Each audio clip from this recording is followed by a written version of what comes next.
3, 2, 1. ¡Fuego! Hace 2 horas, las fuerzas aéreas aliadas han iniciado un ataque sobre objetivos militares en Irak y Kuwait.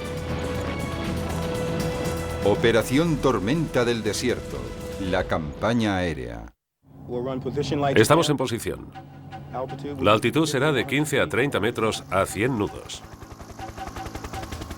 A primera hora del 17 de enero de 1991, 8 helicópteros Apache atravesaron la frontera saudita al oeste de Irak sin ser detectados. Su misión, destruir 2 importantísimos radares. Los Apaches eran los mejores helicópteros de ataque en el Golfo, capaces de volar por la noche gracias a una tecnología de infrarrojos llamada FLIR. Con su cabina rotatoria, los sensores FLIR de los Apache podían detectar emisiones de infrarrojos que aparecían en las pantallas de los pilotos como imágenes térmicas, una representación en negativo del paisaje. A las 2:38 de la mañana, los Apaches habían encontrado fácilmente su objetivo. Objetivo al alcance. 2.900 metros hasta mi blanco. Cubiertos con un blindaje fabricado con carburo de boro y Kevlar, los Apaches tenían entre sus armas un cañón de 30 milímetros y misiles Hellfire, de 1,80 m de largo y capaces de alcanzar objetivos a 6 kilómetros de distancia. Poco antes de las 3 de la mañana, los Apaches destrozaron los radares iraquíes. La guerra del Golfo había empezado. Hace 2 horas, las fuerzas aéreas aliadas han iniciado un ataque sobre objetivos militares en Irak y Kuwait. Estos ataques prosiguen en este momento. Desde el principio, la potencia aérea aliada dominó la guerra del Golfo. Los aviones y las armas que se usaron en la Operación Tormenta del Desierto representaban una nueva forma de combatir. En los 15 años transcurridos desde la Guerra del Vietnam, Estados Unidos había desarrollado una tecnología que cambió su manera de luchar. La principal diferencia fue la precisión. Armas guiadas con precisión. Y eso en la Guerra del Golfo quiso decir bombas guiadas por láser y misiles de crucero. Creo que la gente no estaba preparada para asumir que la tecnología funcionaba bastante bien, ni que eso sería una parte importante de la estrategia. Los acontecimientos que llevaron a la Guerra del Golfo empezaron 6 meses antes, cuando el presidente iraquí Saddam Hussein invadió y se anexionó Kuwait en agosto de 1990. Así, Irak controlaría el 20% del petróleo mundial, algo que a Estados Unidos le parecía inaceptable. Los que estén a favor de la resolución, por favor levanten la mano. Después de que Irak ignorase la fecha límite de la ONU del 15 de enero para retirarse de Kuwait, la coalición aliada lanzó un gran ataque aéreo contra Irak 2 días más tarde, el 17 de enero de 1991.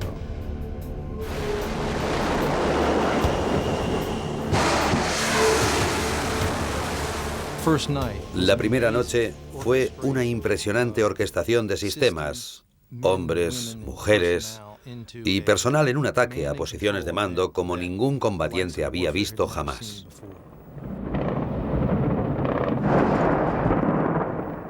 Los aviones aliados bombardearon los centros de mando, control y comunicación que Irak necesitaba para defenderse. Los objetivos que estamos atacando esta noche están situados por todo Irak y en Kuwait. Nos concentramos en la destrucción de las capacidades militares ofensivas de Saddam Hussein. Si había un objetivo, este era paralizar, aislar y controlar la capacidad de Saddam Hussein de responder militarmente a las operaciones de la coalición. Abría camino el indetectable caza F-117 Stealth. Sobre las 3 de la mañana, 8 de estos aviones sobrevolaron Bagdad, mientras los artilleros iraquíes llenaban el cielo de fuego antiaéreo.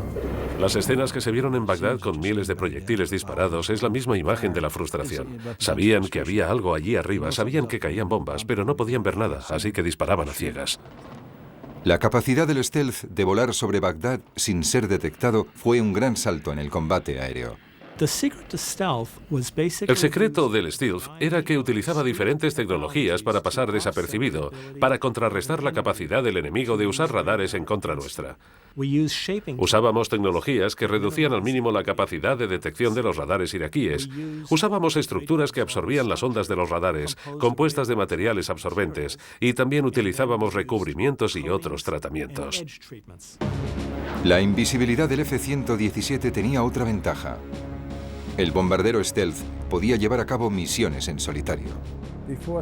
Antes del stealth, los aviones que llevaban los misiles tenían que ir custodiados por otros aviones, diseñados para suprimir las defensas aéreas del enemigo. Así que había un conjunto de aviones que tenían que apoyar a uno o dos, que eran los que iban a realizar el ataque. Pero con los F-117 iba todo incluido. Podían moverse con sigilo, lanzar su munición sobre un par de objetivos y volver sin ser detectado. Las armas usadas por los cazas stealth sobre Irak también eran las más modernas. Apuntando un rayo láser a un objetivo específico, el piloto del F-117 podía guiar su bomba de 900 kilos con una precisión absoluta sobre el objetivo. Así que ya no se lanzaban un montón de bombas con la esperanza de que alguna de ellas cayera sobre un objetivo militar, en una zona urbana o en mitad del desierto. Ahora se usaban bombas individuales contra objetivos individuales. En Bagdad, los F-117 bombardearon los más importantes centros militares, políticos y de comunicación. Llevamos la guerra hasta el mismo centro de Bagdad, allí donde estaba la estructura de poder, desde el primer minuto de la guerra. En otras zonas de Irak y de Kuwait, los F-117 bombardearon bases aéreas, puentes y almacenes de misiles Scud. En cuestión de minutos, los F-117 habían concluido sus misiones. Mientras aterrizaban en Arabia Saudí, los misiles de crucero Tomahawk ya estaban en el aire, en dirección a Bagdad. Los Tomahawk usados durante la Operación Tormenta del Desierto eran un arma terrestre de largo alcance, lanzados tanto desde buques como desde submarinos. Con sus programas de reconocimiento del terreno, los Tomahawk eran muy precisos, siendo la primera elección de la Armada contra objetivos bien defendidos. A las 3:06 de la madrugada, el primero de los 54 misiles cayó sobre la capital. Puedo informarles de que los ataques aéreos han dado comienzo. Los Tomahawks ya han empezado a impactar sobre la zona de Bagdad. Los Tomahawk de 900 kilos encuentran su camino gracias a un sistema de navegación basado en el relieve del terreno conocido como TERCOM. El TERCOM registra imágenes en 3 dimensiones de la superficie y las compara con mapas en 3 dimensiones del mismo terreno almacenados en la memoria del misil. Este sistema de mapas permitió a los Tomahawk volar a ras de suelo, a menos de 30 metros antes de alcanzar su objetivo. Con su capacidad para poder volar a baja altura y sus 500 milímetros de diámetro, el Tomahawk era difícil de detectar por los radares iraquíes. Sin embargo, los Tomahawk también se enfrentaban a algunos retos. Los Tomahawks usan un sistema de mapas para controlar por dónde van. Por desgracia, en los desiertos de Irak no había muchas características del paisaje que ayudaran a guiarlo. Entre el Golfo Pérsico, desde donde se lanzaban los Tomahawk, y Bagdad, había cientos de kilómetros de desierto estéril. Los Tomahawk, que necesitaban unas determinadas características del terreno para guiarse, tenían pocas referencias en Irak. Así que los programadores de los Tomahawk sugirieron usar las montañas Zagros al oeste de Irán, justo al norte del Golfo Pérsico, donde las características del terreno podían guiar a los misiles. Así que a alguien se le ocurrió la brillante idea de ir a las montañas del oeste de Irán. Y entonces, llegado un cierto punto, girar hacia el oeste y entrar en Irak. En lugar de volar hacia el noroeste en línea recta hacia Bagdad, los misiles volarían directamente hacia el norte, siguiendo las montañas Zagros. Entonces, los Tomahawk virarían hacia el oeste, hacia Bagdad. De hecho, muchos de los misiles ya se habían programado en la Guerra Fría para volar sobre las montañas iraníes, directamente hacia Rusia. Todo el mundo enarcó las cejas ante la idea de hacer algo así, porque violábamos el espacio aéreo iraní, y además parecería que los misiles seguían dirigiéndose hacia la Unión Soviética. Pero Estados Unidos no tenía una solución mejor. Así que con una pequeña modificación sobre la estrategia de la Guerra Fría, los Tomahawk volaron por el espacio aéreo iraní en su ruta hacia Bagdad. No se lo notificamos a Irán.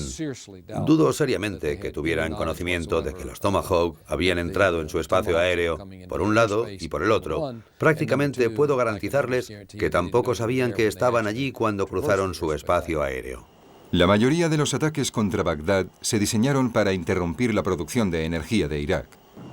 Los objetivos eran 28 plantas que proporcionaban electricidad a gran parte de Irak.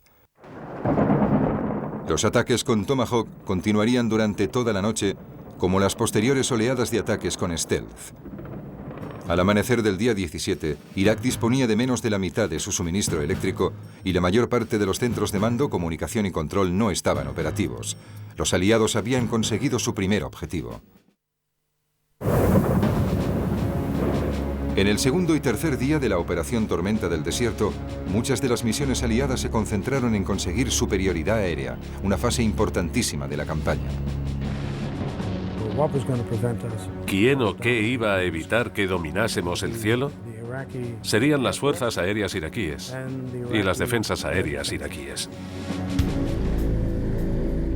Para conseguir esa superioridad, los aliados debían hacer tres cosas: neutralizar la red de defensa aérea iraquí, destruir su fuerza aérea y eliminar tanto sus misiles tierra-aire como su artillería antiaérea.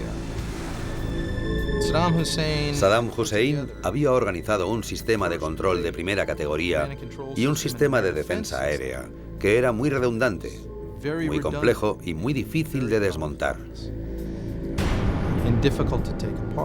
El sistema de defensa aéreo iraquí se componía de un muy buen sistema de radares. Estaban interconectados entre ellos. Podían trabajar independientemente o podían trabajar todos juntos. Si uno no funcionaba, los demás podían sustituirlo. Inteligencia había revelado que había al menos 5 centros de operaciones de sector o SOC. Uno en Bagdad, 3 por todo Irak y otro en Kuwait. Cada SOC estaba conectado a varios centros de operaciones interceptores o IOC. Cada IOC se comunicaba con varios puestos de radares de aviso.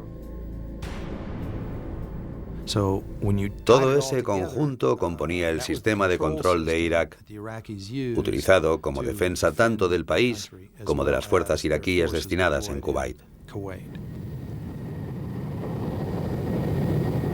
Los ataques contra el sistema de defensa aéreo iraquí empezaron el 17 de enero, la primera noche de la guerra. La misión de destruir los radares de aviso iraquíes recayó sobre el F-4G Wild Whistle, un avión de doble motor de la época de Vietnam que recogía las emisiones electrónicas de radar desde las confiadas posiciones iraquíes. Con esas emisiones como objetivo, el Whistle lanzaba a los radares misiles antirradiación de alta velocidad o HARM. El misil HARM, de más de 4 metros de longitud y con un peso de casi 400 kilos, podía alcanzar un radar a 130 kilómetros de distancia a una velocidad de más de 1.200 kilómetros por hora. No solo destruyó varias instalaciones iraquíes, sino que además obligaba a las defensas de Irak a no poner en funcionamiento sus radares por miedo a ser atacados con esos misiles. Durante los primeros ataques, los F-117 utilizaron los sistemas de precisión para bombardear los centros de operaciones de la red de defensa aérea de Saddam. Tras los stealths llegaron los misiles Tomahawk, cuyos objetivos eran las plantas eléctricas de Bagdad y sus alrededores, bloqueando los ordenadores de los SOC y cortando la comunicación entre los puestos iraquíes y los 5 centros de mando. Creo que el acontecimiento clave fue que empezamos a destruir el sistema de defensa aéreo integrado iraquí. Esa fue la auténtica clave. El éxito de toda la campaña dependía del buen resultado de esta misión específica. Al amanecer del día 17, la red integrada de defensa aérea iraquí había quedado totalmente interrumpida. Con su centro de control neutralizado, gran parte de las fuerzas aéreas iraquíes pasaron las primeras 24 horas en tierra. Estaban en inferioridad numérica y en inferioridad armamentística. No podían competir con nosotros. A no ser que fuese una misión suicida, no tenía sentido alguno despegar de las bases. Durante los siguientes días de la guerra, los pilotos iraquíes que se atrevieron a despegar se encontraron con patrullas aéreas de combate de cazas estadounidenses como los F-14 de la Marina. Famoso por la película Top Gun, el F-14 Tomcat era un avión supersónico de doble motor diseñado para atacar y destruir aparatos enemigos. Con posición variable de las alas, podía cambiar de una posición abierta, con unos 20 metros de envergadura, a una posición cerrada hacia atrás, con tan solo 11 metros, dándole al avión una gran capacidad de maniobra. Es un avión muy fácil de maniobrar. Tiene una posición variable de las alas, lo que le permite volar rápido cuando están desplegadas hacia atrás o despacio con las alas hacia adelante. Y tienes que poder volar tanto rápido como despacio y hacer giros cerrados para colocarte en posición de disparar al objetivo o librarte de los proyectiles que te disparen a ti. Con un radar avanzado llamado AWG-9, el Tomcat podía seguir 24 objetivos diferentes al mismo tiempo y disparar hasta 6 misiles a 6 objetivos distintos simultáneamente.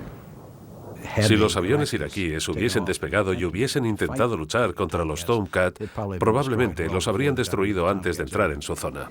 Otro caza estadounidense que patrullaba el cielo de Irak era el Air Force F-15 Eagle, considerado el mejor caza del mundo.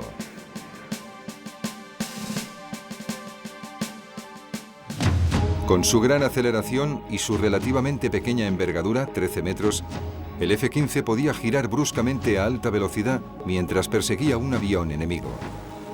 Al final de la primera semana, era evidente que los aviones iraquíes no podían compararse con los F-14 y los F-15. Cuando la Fuerza Aérea iraquí atacaba nuestros aviones, perdía. El tiempo medio desde el despegue de un caza iraquí hasta que le derribaban era de 4 minutos y medio. 3, 2, impacto. Le hemos alcanzado. El sistema de aviso iraquí ha fallado totalmente y sorprendemos a sus aviones cuando los atacamos. El control aéreo de los aviones aliados era el E-3 Sentry o AWACS. El E-3 era un Boeing 707 repleto de aparatos electrónicos y radares, con una cúpula de sensores rotatoria de 9 metros. Aquí el E-3. Esto es bastante bonito. Va a ser peligroso porque hay un montón de aviones en la zona. En el interior tiene un radar y sofisticados aparatos de comunicación. Podía controlar todos los aviones que se hallaban en el aire. Es impresionante porque a veces había 300 o 400 aviones o incluso más. Como muy pocos cazas iraquíes habían elegido luchar, los comandantes estadounidenses los perseguían en tierra. El 23 de enero, séptimo día de la Operación Tormenta del Desierto, concentraron sus ataques sobre los búnkeres de aviones, pistas de despegue y bases aéreas iraquíes. Los Tornado británicos, los principales aviones de ataque de la Royal Air Force, recibieron la difícil misión de desafiar los misiles tierra-aire y las baterías antiaéreas para bombardear las bases aéreas iraquíes.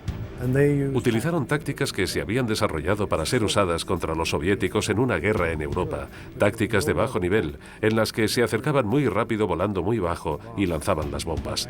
Los iraquíes disparaban una cortina de fuego y ellos la cruzaban. Durante la primera semana, el fuego terrestre iraquí derribó 4 Tornados, el 25% de las pérdidas de aviones aliados durante toda la guerra. Para ayudar a los Tornados estaban los enormes bombarderos B-52 que cubrieron las bases aéreas iraquíes con toneladas de bombas convencionales. Los B-52 de 50 metros de largo podían llevar hasta 30.000 kilos de bombas, minas y misiles en un solo vuelo. Eso fue particularmente eficaz para inutilizar las bases aéreas iraquíes y para ayudar a los aliados a lograr la superioridad aérea. Los ataques sobre las bases de Irak obligaron a muchos pilotos iraquíes a despegar para escapar de los bombardeos. El capitán de marina Mark Clemente descubrió rápidamente que no tenían intención de luchar. Tenía unos 15 aviones en mi radar. Teníamos todos los misiles preparados. Estaba totalmente seguro de que tendría que dispararle a alguien en 30 o 60 segundos. Cuando nos acercamos al objetivo, todos los aviones iraquíes se dirigieron hacia el norte, escapando de su campo aéreo. Y si lo pienso ahora, creo que tenía sentido porque había muchas bombas cayendo en ese lugar y no era una imagen agradable. La mayor parte de los aviones iraquíes se dirigieron a Irán. El 25 de enero, noveno día de la Operación Tormenta del Desierto y apenas 3 días después de que empezara la destrucción de los búnkers, más de 20 de los mejores cazas iraquíes huyeron a la relativa seguridad de las pistas de aterrizaje iraníes. Al final de la guerra serían 140 en total. Saddam Hussein sabía que la guerra no duraría siempre y que no tenía sentido perder esos aviones si no era necesario, ya que de todas formas no iban a conseguir nada. Los ataques contra el sistema de defensa iraquí continuarían hasta el final de la guerra, pero los comandantes estadounidenses estaban tan seguros que proclamaron la superioridad aérea aliada sobre Irak al final de la segunda semana.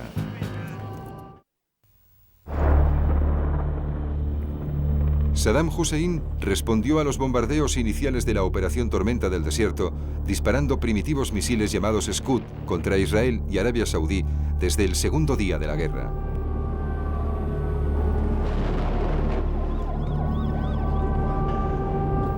Diseñados por la Unión Soviética durante la década de los 60, los Scud tenían un alcance limitado y carecían de sistemas de guía electrónicos.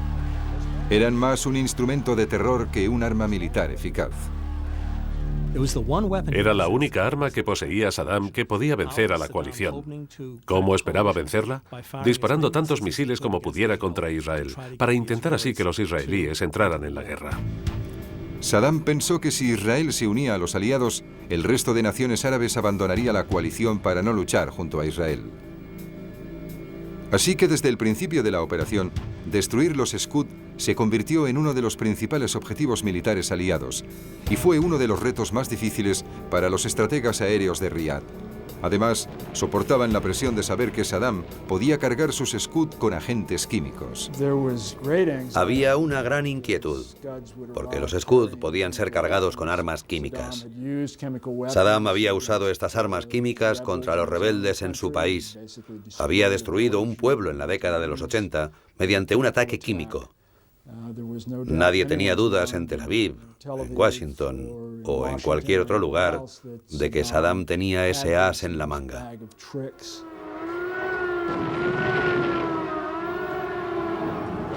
Cuando los primeros Scud se estrellaron en Tel Aviv, el 18 de enero, quedó claro que Saddam no usaba cabezas químicas, probablemente por miedo a una represalia nuclear tanto por parte de Israel como de Estados Unidos.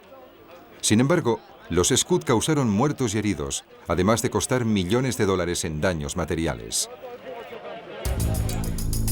Un día después de los ataques con misiles Scud, los estrategas militares creyeron que habían encontrado la solución al problema. Apuntaron un misil antiaéreo Patriot hacia un Scud que se dirigía a Arabia Saudí.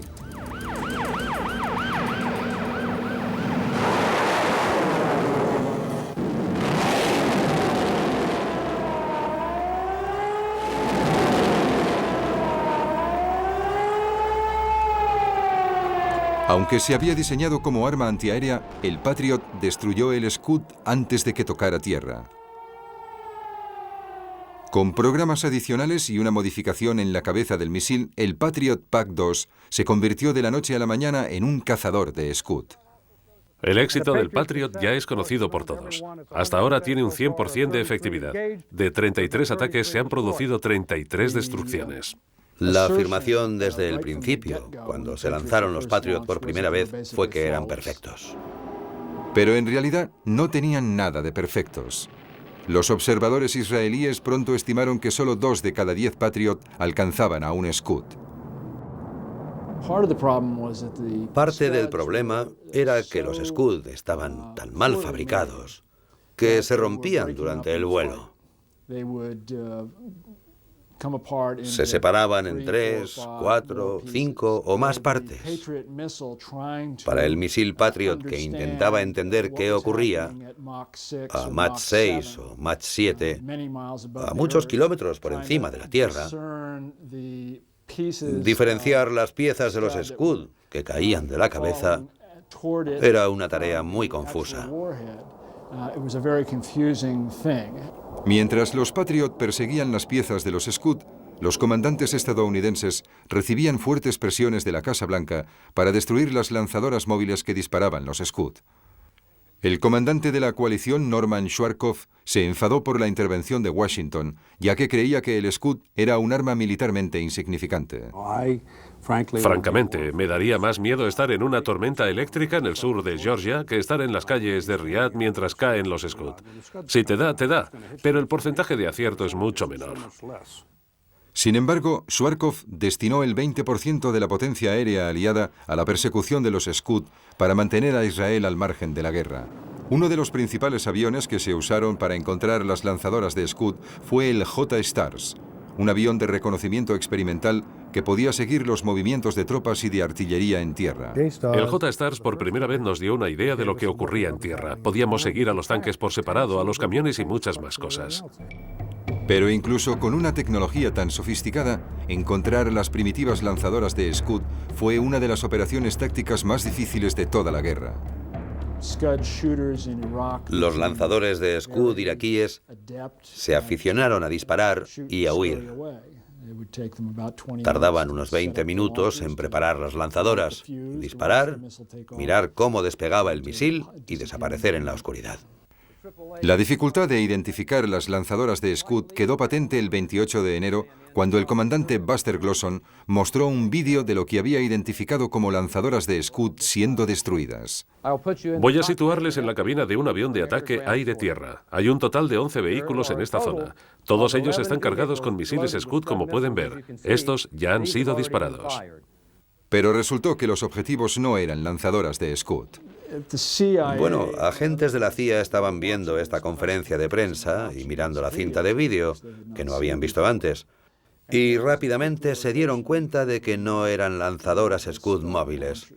Creo que el consenso general al que se llegó fue que en realidad se trataba de camiones de combustible. Si estaba equivocado, estaba equivocado. No intentaba engañar a nadie. Pensaba que se trataba de lanzadoras de Scud, pero al final no tuvo importancia porque seguíamos sin poder detener a los Scud móviles. El desconocimiento de la localización de los Scud móviles subrayó la dificultad de la misión. Era una zona inmensa para buscar, y sin alguna pista de inteligencia, ni datos sobre dónde podían estar esos sistemas móviles, era muy difícil llegar hasta las lanzadoras antes de que pudieran disparar y esconderse en otro sitio. No fue una campaña que marchara muy bien. Lo que podemos decir que sí funcionó fue que disminuimos la cantidad de lanzamientos de Scud de un promedio de 10 diarios a solo 1 al día. La incapacidad de eliminar los Scud condujo a uno de los peores desastres de la guerra. El 25 de febrero, un misil Scud impactó contra unos barracones estadounidenses en Daran, Arabia Saudí, y explotó en una gran bola de fuego que mató a 28 soldados. Hay 53, seguro. Era mi unidad, y ya no están. Una de las ambulancias tiene que ir hacia allí. El sistema de misiles Patriot, que debía detener a los Scud, no estaba operativo en ese momento, permitiendo al Scud volar sin ser detectado.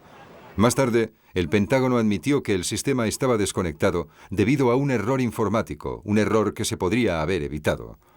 Según los expertos israelíes, el reloj interno de los Patriot debía ser reiniciado cada cierto número de horas, o el Patriot no podría distinguir sus objetivos. En Daran, ese programa no se había reiniciado en 4 días. Los Patriot habían acumulado suficientes errores en su cerebro informático como para estar mirando una zona a 700 metros de la que en realidad deberían haber estado controlando. Miraban y miraban, pero no veían nada. Veían el cielo despejado y no dispararon. A pesar del desastre de Daran, el Pentágono estimó que el sistema defensivo de misiles Patriot había salvado miles de vidas. Tenemos que decir que el Patriot consiguió 2 objetivos importantes. De algún modo demostró que hasta un cierto punto la defensa ante los misiles era posible y que un sistema de armas que no se había diseñado ni construido particularmente para derribar un misil balístico tenía la capacidad de hacerlo con cierta eficacia. Pero lo más importante que logró el misil Patriot fue convencer a los israelíes de que no tenían que tomar represalias. Pero la caza de los Scuds no era una prioridad importante de la campaña aérea. Eliminar la amenaza química, biológica y nuclear de Saddam sí lo era.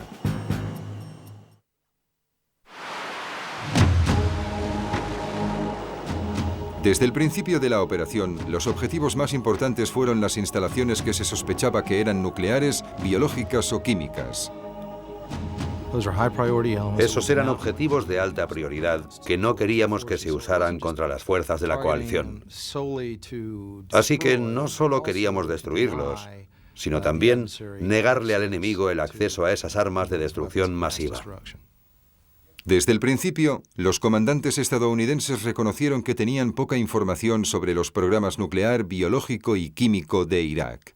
El punto hasta el que Saddam había desarrollado su sistema armamentístico no estaba claro, pero valía la pena ir sobre seguro. Así que durante las primeras 24 horas, los aliados hicieron 535 salidas para atacar posibles instalaciones nucleares, biológicas o químicas, NBQ. Lo que sabíamos dónde se encontraba lo atacábamos, y lo que atacábamos lo destruíamos. Bombardear una posible instalación de armas biológicas o químicas era una misión difícil para los pilotos, debido al letal contenido.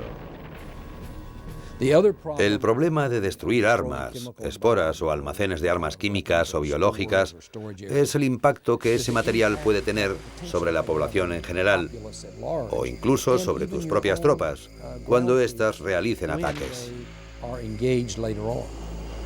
Así que se eligió a los cazas stealth para llegar hasta los posibles objetivos NBQ. El plan de ataque ordenaba una secuencia de bombardeos en que los F-117 Stealth, que eran los que tenían más precisión para lanzar una bomba sobre un objetivo, debían acercarse y destruir esos edificios de cemento. Las bombas guiadas por láser atacaban las zonas de almacenamiento y con suerte hacían estallar los agentes o las municiones que había en su interior. Las bombas serían seguidas por los F-111, que llegarían con bombas de racimo que convertirían los escombros destrozados en una pira ardiente, en la que el terrible calor consumiría gran parte de los agentes biológicos. Y la luz del sol destruiría el resto. Eso era lo que planeaban hacer. Destruyeron una serie de objetivos siguiendo esa secuencia, que resultó ser bastante efectiva. Todo lo que lanzamos, lo que disparamos, los cazas, todo ha salido según lo previsto. Me cuesta creer que Saddam pueda durar un tiempo indefinido. Según los oficiales estadounidenses de la época, ese tipo de bombardeo era muy efectivo contra los objetivos que conocían. Los misiles inteligentes y los misiles de crucero han destruido parte de las instalaciones de armas químicas y biológicas, al igual que los aviones que les hemos enseñado. Más de la mitad de esas instalaciones han sufrido daños graves o han quedado totalmente destruidas. Tenemos la completa seguridad de que hemos devastado más de 11 áreas de almacenamiento químico y biológico y también hemos destruido o dañado gravemente 3 instalaciones de producción de armas químicas y biológicas. Continuaremos con ataques implacables sobre esos terribles sistemas de armas. Pero en retrospectiva, esa afirmación resultó ser inexacta. No está claro que destruyésemos ninguna instalación de armas biológicas en Irak, porque no sabíamos dónde estaban esas armas durante la guerra. Y la ONU descubrió tras la guerra que en ninguna de las instalaciones de armas químicas que bombardeamos en los campos aéreos y otros lugares, búnkeres refrigerados que sospechábamos que eran armas químicas o biológicas, en ninguna de ellas se habían almacenado. Cuando se intenta destruir la capacidad de un Estado para fabricar y almacenar armas de destrucción masiva, hay que tener informes de inteligencia muy precisos sobre dónde se fabrican y dónde están. Si no se tiene dicha información, se bombardea a ciegas. Y aunque no nos lo pareció en ese momento, bombardeamos mucho a ciegas. Parte del problema era la capacidad iraquí de almacenar la producción de armas químicas y biológicas junto a las instalaciones civiles. Había muchas instalaciones de doble uso, donde se producían artículos para la economía civil, pero la misma fábrica podía desarrollar armas biológicas o químicas. Así que no pudimos valorar el alcance de sus capacidades. Saddam, por ejemplo, afirmaba que los Estados Unidos habían destruido una fábrica de leche en lugar de una presunta planta de armas biológicas el 23 de enero. ¿Había algo militar ahí? No, nada. ¿Qué era? Solo se producía leche para bebés. No era una fábrica de leche de fórmula para niños, igual que la planta química de Libia no fabricaba aspirinas. Durante la guerra, varios científicos iraquíes desertaron y revelaron localizaciones desconocidas para la inteligencia aliada.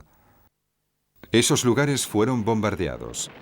Pero al final, la campaña contra las armas nucleares, biológicas y químicas fue un mal trago para la inteligencia estadounidense. Lo que descubrimos, gracias a las inspecciones realizadas al final de la guerra, fue que existía una fuerza, una separación y una duplicación de su capacidad para fabricar armas que eran mucho más profundas de lo que habíamos creído.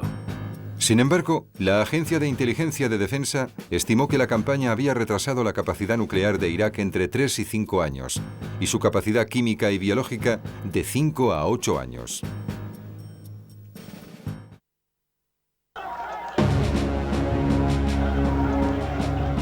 A principios de febrero de 1991, 3 semanas después del inicio de la campaña aérea, los comandantes estadounidenses de Riad aumentaron los ataques sobre las fuerzas de tierra iraquíes tanto en Kuwait como en Irak.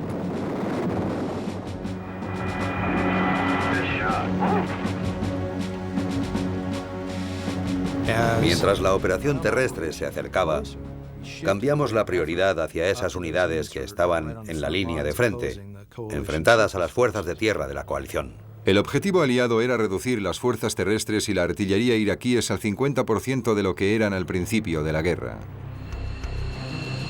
Los F-15, los Tornado británicos y los F-117 tenían como misión interrumpir el flujo de comida, armas y munición que iba de Irak a los miles de soldados que había en Kuwait.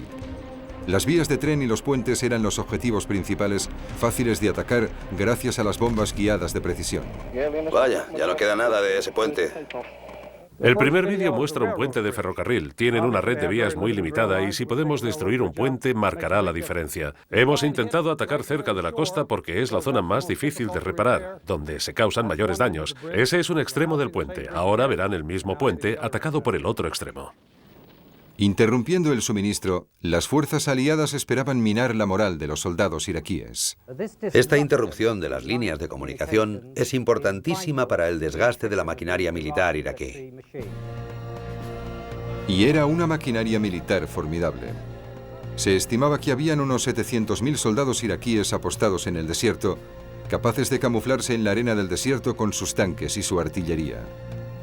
Sus defensas terrestres estaban muy fortificadas con misiles tierra-aire y artillería antiaérea. Para eliminar dicha artillería, los estrategas dividieron Kuwait e Irak en cajas de muerte, sectores de desierto de 50 por 50 kilómetros. Por encima de esas cajas de muerte volaban bombarderos como los F-16 Falcon. Los F-16 eran quizá los bombarderos más versátiles de la Guerra del Golfo. Lanzaban toneladas de bombas convencionales sobre las tropas y la artillería iraquíes cada día. Las misiones nocturnas recaían en los F-111 Aardvark. Diseñados como aviones tácticos de alta velocidad en los 60, los F-111 utilizaban sensores de calor por infrarrojos para encontrar los tanques iraquíes escondidos en la arena. Plasma caliente.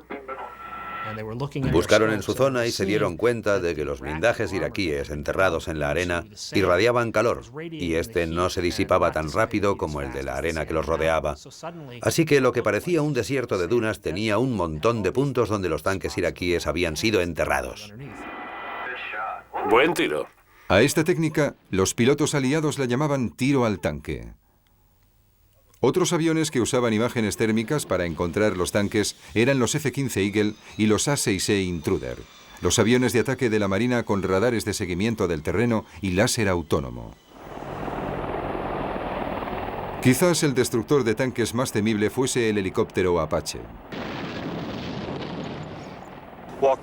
He ido siguiendo una columna de tanques y les he arruinado el día a unos cuantos. Creo que no vieron los Apache y cuando los Hellfire les dieron, no sabían de dónde habían salido. Un caos total. Sí, desorden, caos total. El helicóptero era tan temido que un grupo de soldados iraquíes se rindió ante él en lugar de enfrentarse a sus misiles Hellfire.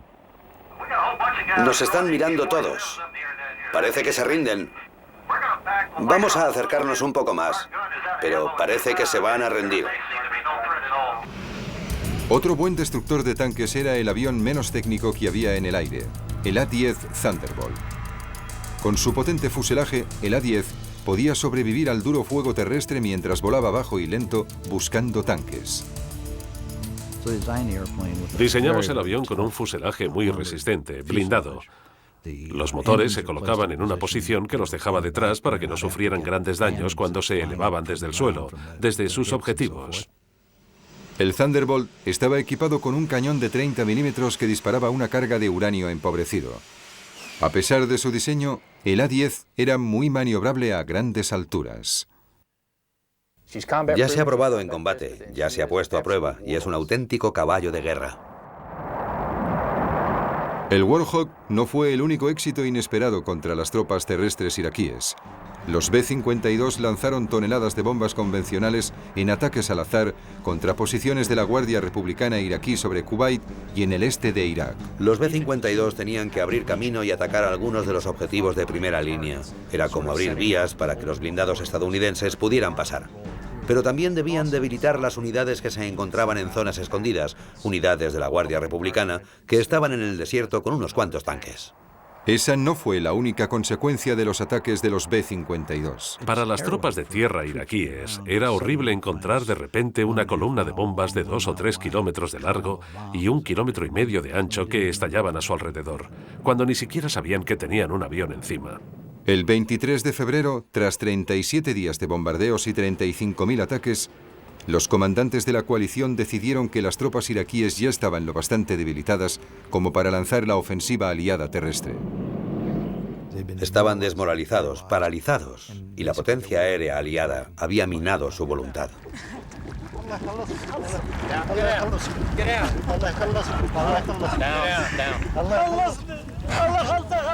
Según los oficiales aliados, la campaña aérea había llevado a Saddam Hussein a esconderse bajo tierra, inutilizado las infraestructuras del país y convertido el ejército de Irak en virtualmente inofensivo. Las fuerzas aéreas aliadas ganaron la guerra. La potencia aérea triunfó en la guerra. No es que la guerra terrestre no fuera importante para echar al ejército iraquí de Kuwait, pero la potencia aérea fue el brazo dominante de la batalla y el principal instrumento militar usado en la guerra del Golfo. La campaña aérea de la Guerra del Golfo cambió la opinión de Estados Unidos sobre el uso de la potencia aérea. La potencia aérea se ha convertido en la fuerza militar más importante en el campo de batalla. Y aunque puede que no solucione todos los problemas y que incluso no pueda aplicarse en algunas situaciones, probablemente sea la primera opción de Estados Unidos en lo que a armas de combate se refiere. La campaña aérea y el salto exponencial de la tecnología también habían modificado la percepción de la guerra. La campaña aérea de la Guerra del Golfo cambió las expectativas que tenía la gente, que tenían los estadounidenses, sobre el desarrollo de la guerra. Querían que fuese corta, que fuese decisiva y que tuviera la menor cantidad de bajas posible en ambos bandos. Y en la Guerra del Golfo demostramos que podíamos hacerlo.